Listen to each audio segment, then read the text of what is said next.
আসসালামু আলাইকুম রহমতুল্লাহি ওবরাকাতুহু। সম্মানিত দর্শক মণ্ডলী, আপনারা এই মুহূর্তে যে যেখান থেকে আজকের এই ক্লাসটি দেখছেন কিংবা শুনছেন, সকলকে জানাই আমার পক্ষ থেকে আন্তরিক সালাম ও শুভেচ্ছা। আজ আমরা তাজবিদের ক্লাসে উপস্থিত হয়েছি। আজ আমরা শিখব মদের বিবরণ। প্রথমে জেনে নেওয়া যাক মদ অর্থ কী। মদ অর্থ টেনে পড়া। মদের হরফ কয়টি? মদের হরফ তিনটি, আলিফ, ওয়াও, ইয়া। মদের হরফ কয়টি? তিনটি, আলিফ, ওয়াও, ইয়া।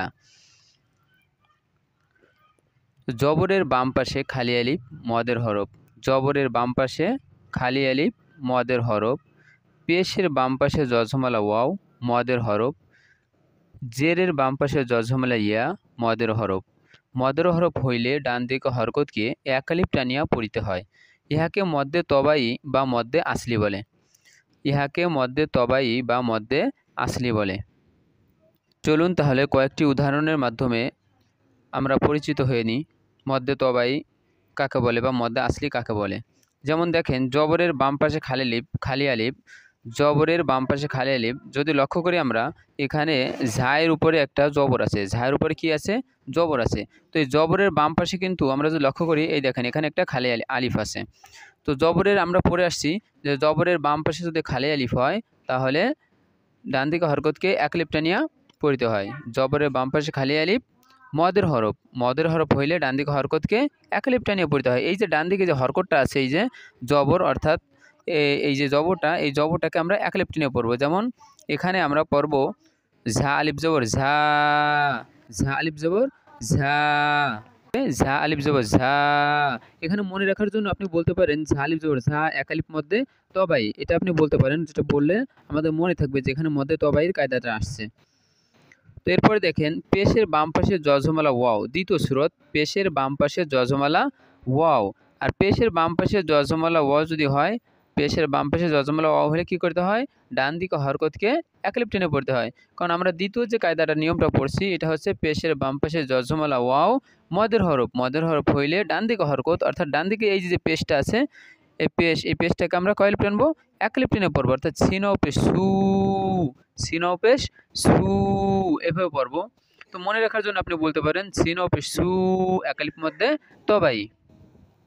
আমাদের তৃতীয় যে নিয়মটা, সেটা হচ্ছে যে জেরের বাম পাশে জজমালা ইয়া। জেরের বাম পাশে জজমালা ইয়া। তো জেরের বাম পাশে জজমালা ইয়া, মদের হরফ। মদের হরফ হইলে ডান দিক হরকতকে, অর্থাৎ সিনের নিচে যে হরকতটা আছে, যে জেরটা আছে, এই হরকতটাকে আমরা এক আলিফ টেনে পড়বো। ডান দিকে হরকতকে এক আলিফ টেনে পড়তে হয়। তো আমরা এখানে পড়বো সিনিয়াজের সি, এক আলিফ মধ্যে তবাই। এরপরে যদি এখানে লক্ষ্য করেন, দেখেন এখানেও জয়ের পরে কি আছে? খালি আলিফ আছে। তো অর্থাৎ এখানেও জবরের বাম পাশে কি আছে? খালি আলিফ আছে। আর জবরের বাম পাশে খালি আলিফ কিসের হরফ? মদের হরফ। মদের হরফ হইলে ডান দিকে হরকতকে এক আলিফ টানিয়ে পড়তে হয়। এখানে আমরা পড়ব কি? জ আলিফ জবর জ, জ আলিফ জবর জ, অর্থাৎ এক আলিফ পরিমাণ আমরা টানবো। পেশের বাম পাশে জজমালা ওয়াও যদি আমরা লক্ষ্য করি, দেখেন এখানে আমরা এক আলিফ টেনে পড়বো। আইন ও পেশ ও, এভাবে পড়বো। কেন? কারণ হচ্ছে পেশের বাম পাশে জজমালা ওয়াও, এটা মদের হরফ। আর মদের হরফ হইলে ডান দিকে হরকতকে এক আলিফ টেনে পড়তে হয়। এই জন্য আমরা এখানে পড়বো কি? আইন ও পেশ ও, আইন ও পেশ ও, এক আলিফ টেনে পড়বো। গয় নিয়ে জের গি, এখানে এক আলিফ টেনে পড়তে হবে। কেন? কারণ জেরের বাম পাশে জজমালা ইয়া আসছে। আর জেরের বাম পাশে জজমালা ইয়া, এটা হচ্ছে মদের হরফ। মদের হরফ হইলে ডান দিকে হরকতকে এক আলিফ টেনে পড়তে হয়। এই যে গয়নের নিচে যে জেরটা আছে, এই জেরটাকে আমরা এক আলিফ টেনে পড়বো। গয় নিয়ে জের গি, গয় নিয়ে জের গি, এভাবে টেনে পড়বো। এরপর দেখেন লাম আলিফ জবর লা, এখানেও আমরা এক আলিফ টেনে পড়বো। কেন? কারণ এখানেও জবরের বাম পাশে খালি আলিফ আছে। আর জবরের বাম পাশে খালি আলিফ মদের হরফ। মদের হরফ হইলে ডান দিকে হরকতকে এক আলিফ টেনে পড়তে হয়। নুন ও পেশ নু, এখানেও আমরা এক আলিফ টেনে পড়বো। কারণ হচ্ছে পেশের বাম পাশে এখানে আমাদের জজমালা কি আছে? ওয়াও আছে। এই যে যেটা দেখতেছেন, এটার নাম হচ্ছে জজম বা সাকিন। এটার নাম কি? জজম বা সাকিন। তো পেশের বাম পাশে জজমালা ওয়াও, এটা মদের হরফ। মদের হরফ হইলে ডান দিকে হরকতকে এক আলিফ টেনে পড়িতে হয়। এই জন্য আমরা এখানে কি করব? এই নুনের যে পেশ আছে উপরে, এই হরকতটাকে আমরা এক আলিফ টেনে পড়বো। নুন ও পেশ নু, নুন ও পেশ নু। এরপরে যদি লক্ষ্য করেন ওয়াও ইয়েজের উই, ওয়াও ইয়েজের উই, এখানেও একালিপ টেনে পড়তে হবে, কারণ এখানে জেরে বাম পাশে যজমালা ইয়া আছে, আর জেরে বাম পাশে যজমালা ইয়া মদের হরফ। মদের হরফ হইলে ডান দিকে হরকতকে একালিপ টানিয়া পড়িতে হয়। আমরা ওয়াওয়ের নিচে যে হরকতটা আছে অর্থাৎ জেরটা আছে, এই জেরটাকে একালিপ টেনে পড়বো। ওয়াও ইয়েজের উই এভাবে পড়বো। লাম ও পেশ লু, এখানেও আমরা একালিপ টেনে পড়বো, কারণ পেশের বাম পাশে যজমালা কি আছে, ওয়াও আছে, আর পেশের বাম পাশে যজমালা ওয়াও মদের হরফ। মদের হরফ হইলে ডান দিকে হরকতকে একালিপ টেনে পড়িতে হয়। এই জন্য আমরা এখানে একালিপ টেনে পড়বো। লাম ও পেশ লু। কাফ আলিফ জবর কা, এখানেও জবরের বাম পাশে দেখেন খালি আলিফ আসছে, আর জবরের বাম পাশে খালি আলিফ কিসের হরফ, মদের হরফ। আর মদের হরফ হইলে ডান দিকে হরকতকে একালিপ টেনে পড়তে হয়। কাফের উপরে যে জবরটা আপনারা দেখতেছেন হরকতটা, এই হরকতটাকে আমরা একালিপ টেনে পড়বো। কাফ আলিফ জবর কা, কাফ আলিফ জবর কা, এভাবে টেনে পড়বো। এরপরে যেই উদাহরণটা দেখতেছেন এটা হচ্ছে জবরের বাম পাশে খালি আলিফ আছে, আমরা এখানে পড়বো কি বা আলিফ জবর বা, বা আলিফ জবর বা, এভাবে একালিপ টেনে পড়বো। কারণ এখানে দেখেন জবরের বাম পাশে খালি আলিফ আছে, আর জবরের বাম পাশে খালি আলিফ থাকলে কি করতে হবে, একালিপ টেনে পড়তে হবে। সম্মানিত দর্শক ও শ্রোতা মণ্ডলী, আশা করি আজকের ক্লাসটি আপনাদের বোঝাতে পেরেছি। লিনের হরফ দুইটি। লিনের হরফ কয়টি? লিনের হরফ দুইটি, ওয়াও এবং ইয়া, ওয়াও এবং ইয়া। জবরের বাম পাশে যজমালা ওয়াও লিনের হরফ। আবারও বলছি, জবরের বাম পাশে যজমালা ওয়াও লিনের হরফ। যদি এখানে লক্ষ্য করে দেখেন, এই যে বায়ের উপর জবর আছে, এখানে ওয়াও আছে যজমালা, তো জবরের বাম পাশে যজমালা ওয়াও লিনের হরফ। জবরের বাম পাশে যজমালা ইয়া লিনের হরফ। লিনের হরফ হইলে ডান দিকের হরকতের সঙ্গে তাড়াতাড়ি করিয়া পড়িতে হয়। লিনের হরফ হইলে ডান দিকের হরকতের সঙ্গে তাড়াতাড়ি করিয়া পড়িতে হয়। যথা বা ওয়াও জবর বাউ, বাইয়ে জবর বাই, এখানে আমরা পড়ব এভাবে বাউ বাই, বাউ বাই, এখানে টেনে পড়া যাবে না, যেমন বাউ বাই, এভাবে কিন্তু পড়া যাবে না, কারণ এখানে লিনের হরফ হয়েছে, লিনের হরফ আসছে, অর্থাৎ জবরের বাম পাশে কি আসছে, লিনের হরফ আসছে, এবং জবরের বাম পাশে যজমালা ইয়া আসছে, এই কারণে আমরা এখানে তাড়াতাড়ি করে পড়ব, বাউ বাই এভাবে পড়ব। মদ মোট 10 প্রকার। মদ মোট 10 প্রকার। একালিপ মদ 3 প্রকার। এই 10 প্রকারের মধ্যে প্রথম প্রকার অর্থাৎ একালিপ মদ 3 প্রকার: মদ্যে তবাই, মদ্যে বদল, মদ্যে লীন। মদ্যে তবাই কাকে বলে? মদ্যে তবাই কিন্তু আমরা পূর্বে পড়ে আসছি যে জবরের বাম পাশে খালি আলিফ মদের হরফ, পেশের বাম পাশে যজমালা ওয়াও মদের হরফ, জেরের বাম পাশে যজমালা ইয়া মদের হরফ। আর মদের হরফ হইলে ডান দিকে হরকতকে একালিপ টানিয়া পড়িতে হয়, ইহাকে মদ্যে তবাই বা মদ্যে আসলি বলে। মদ্যে বদল। মদ্যে বদল কাকে বলে? 2 নম্বরটা হচ্ছে মদ্যে বদল। মদ্যে বদল বলা হয় হামজার হরকতকে একালিপ টানিয়ে পড়ার নাম হচ্ছে মদ্যে বদল। হামজার হরকতকে একালিপ টানিয়ে পড়ার নাম মদ্যে বদল। মদ্যে বদল যদি লক্ষ্য করেন দেখেন এখানে যে হামজা, এই হামজার উপরে আছে খাড়া জবর, অর্থাৎ হামজা খাড়া জবর আ, এখানে এভাবে একলিপ টেনে পড়তে হবে। হামজা খাড়া জবর আ, মদ্যে বদল, হামজা খাড়া জবর আ, মদ্যে বদল। 3 নম্বর লিন। মদ্যে লিন। লিনের হরফের বামের হরফে ওয়াকফ হইলে মদ্যে লিন, ডান দিকে হরকতকে একালিপ টানিয়া পড়িতে হয়। আবার বলছি, লিনের হরফের বামের হরফে ওয়াকফ হইলে মদ্যে লিন, ডান দিকে হরকতকে একালিপ টানিয়া পড়িতে হয়। তো আমরা কিন্তু পূর্বেই বলে আসছি যে লিনের হরফ দুইটি। লিনের হরফ কয়টি? দুইটি, ওয়াও এবং ইয়া। তো এখানে লিনের হরফে বামের হরফে দেখেন আমরা ওয়াকফ করতেছি, এই যে খ ওয়াও ফা, এই ফা এর উপরে এখানে লিনের হরফ হচ্ছে ওয়াও, লিনের হরফ কি? ওয়াও, এর বামের হরফ কি? ফা, এই ফা এর উপর আমরা ওয়াকফ করতেছি, এই জন্য আমরা কি করব? একালিপ টানিয়া পড়ব।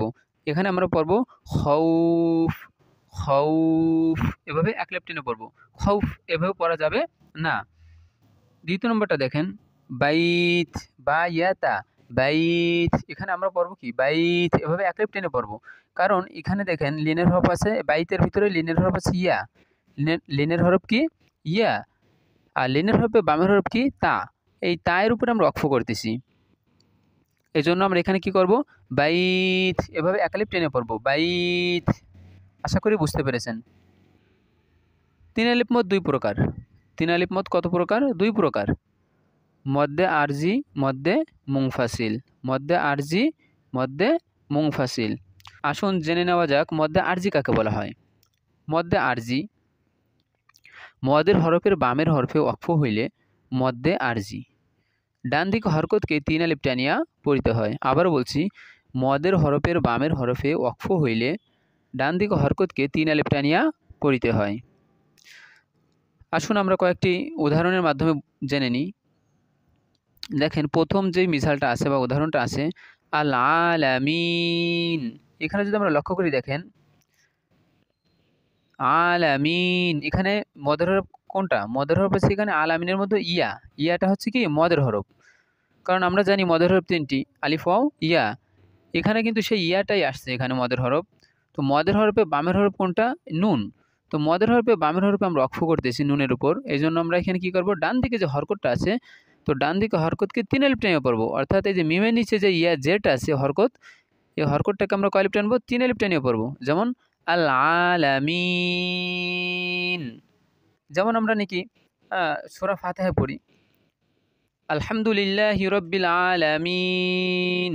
এরপরে দেখেন দ্বিতীয় লাইনে আর রহমানির রহিম। এই যে রহিম, এর শেষে কিন্তু আমরা কি হচ্ছে? আরজি হচ্ছে, 3 আলিফ টানে পড়তেছি। 2 নম্বর উদাহরণটা দেখেন, ইয়ারজিউন। ইয়ারজিউন, এখানেও দেখেন মদের হরফে বামের হরফে বলা হয়েছে যে মদের হরফে বামের হরফে ওয়াকফ হইলে মদ আরজি। তো এখানে ইয়ারজিউন এর ভিতর মদের হরফ কোনটা? ইয়ারজিউন এর ভিতর মদের হরফ হচ্ছে ওয়াও। কি? ওয়াও। আর আমরা ওয়াকফ করতেছি কোথায়? মদের হরফে বামের হরফ অর্থাৎ এই নুনের উপরে। মদের হরফে বামের হরফ হচ্ছে নুন, তো এই নুনের উপর আমরা ওয়াকফ করতেছি। এই জন্য আমরা কি করব? ডান দিকে হরকতকে 3 আলিফ টেনে পড়বো। আমরা এখানে কিভাবে পড়বো? ইয়ারজিউন, ইয়ারজিউন। আশা করি বুঝতে পেরেছেন। এরপরে দেখেন তৃতীয় যে মিসালটা আছে, উদাহরণটা আছে, এটার দিকে যদি আমরা লক্ষ্য করি, তো দেখেন এখানে আছে আল বায়ান। আল বায়ান, এখানে বায়ান, এখানে যদি ওয়াকফ করি আমরা, তাহলে কি হবে? মধ্যে আরজি হবে। আর মধ্যে আরজি কাকে বলা হয়? মধ্যে আরজি বলা হয় মদের হরফের বামের হরফে যদি ওয়াকফ হয় তাহলে মধ্যে আরজি বলে। এই কারণে যদি আমরা লক্ষ্য করি, আল বায়ান এর ভিতরে, এই বায়ানের ভিতরে দেখেন ইয়াসটা আলিফ আছে, এই আলিফটা হচ্ছে কি মদের হরফ। কারণ আমরা তো পূর্বে পড়ে আসছি, বারবার পিছনের পড়াগুলো আপনাদের মনে করিয়ে দিচ্ছি যে মদের হরফ 3টি, আলিফ ওয়াও ইয়া। তো আলিফ ওয়াও ইয়া, এখানে আলিফ আসছে, কি আসছে? আলিফ আসছে, মদের হরফ আলিফ আসছে। তো মদের হরফে বামের হরফ কোনটা? মদের হরফে বামের হরফ হচ্ছে এই নুন। তো নুনের উপর আমরা ওয়াকফ করতেছি। এই কারণে আমরা কি করব? ডান দিকে যে হরকতটা আছে, এই ইয়ার উপরে যে হরকতটা আছে, এই যে জবর, এই জবরটাকে আমরা কয় আলিফ টানবো? 3 আলিফ টানিয়ে পড়বো। আল বায়ান, এভাবে আল বায়ান। এরপরে যে উদাহরণটা, এটার দিকে আমরা যদি লক্ষ্য করি, দেখেন মাআব। মাআব, তো মাআব এর ভিতরে দেখেন আমরা এখানে মদের হরফ, এখানে মদের হরফ হচ্ছে আলিফ, আর শেষে আমরা ওয়াকফ করতেছি বায়ের উপরে। তো মদের হরফে বামের হরফে আমরা যেহেতু বায়ের উপর ওয়াকফ করতেছি, এই জন্য ডান দিকে যে হরকতটা আছে, এই যে খাড়া জবরটা আছে, এই খাড়া জবরটাকে আমরা কি করব? 3 আলিফ টানিয়ে পড়ব। যেমন মাআব, মাআব। আশা করি বুঝতে পেরেছেন। মদ্দে মুনফাসিল, তো মদ্দে মুনফাসিল কাকে বলা হয়? মদের হরফের উপরে চিকন চিহ্ন বামে হামজা। মদের হরফের উপরে চিকন চিহ্ন বামে হামজা, মদ্দে মুনফাসিল। ডান দিকে হরকতকে 3 আলিফ টানিয়া পড়িতে হয়। আসুন আমরা একটা উদাহরণের মাধ্যমে এটা আমরা বুঝে নিই। বলা হয়েছে মদের হরফের উপরে চিকন চিহ্ন। তো আমরা যদি লক্ষ্য করি, দেখেন লাম আলিফ। লাম আলিফ লিখতে 2টা হরফ লাগে, লাম এবং আলিফ। তো লামের সাথে এখানে কি আছে? আলিফ আছে। আর আমরা জানি আলিফ কি? মদের হরফ। তো মদের হরফের উপরে কি আছে? এখানে দেখেন, যদি লক্ষ্য করেন, এই যে একটা এইভাবে একটা আছে, এটা হচ্ছে চিকন চিহ্ন বলে। এটাকে কি বলে? চিকন চিহ্ন বলে। এই মদের হরফের উপর আছে কি? চিকন চিহ্ন। এখন দেখেন বামে কি হামজা আছে? আছে। কারণ এই যে আলিফের উপরে কি আছে? জবর আছে। আর আমরা জানি আলিফের জবর জের পেশ জজম হইলে ওই আলিফকে কি বলে? হামজা বলে। যে মদের হরফের উপরে চিকন চিহ্ন বামে হামজা আসছে, মদের হরফের উপরে চিকন চিহ্ন বামে হামজা আসছে। এই কারণে আমরা কি করব? ডান দিকে যে হরকতটা আছে, অর্থাৎ এই লামের উপরে যে হরকতটা আছে, এই হরকতটাকে আমরা 3 আলিফ টানিয়ে পড়ব। যেমন লা আ'বুদ, লা আ'বুদ। এটাকে, এই লামটাকে আমরা, লামের উপরে যে জবরটা আছে, এই জবরটাকে আমরা 3 আলিফ টানিয়ে পড়ব।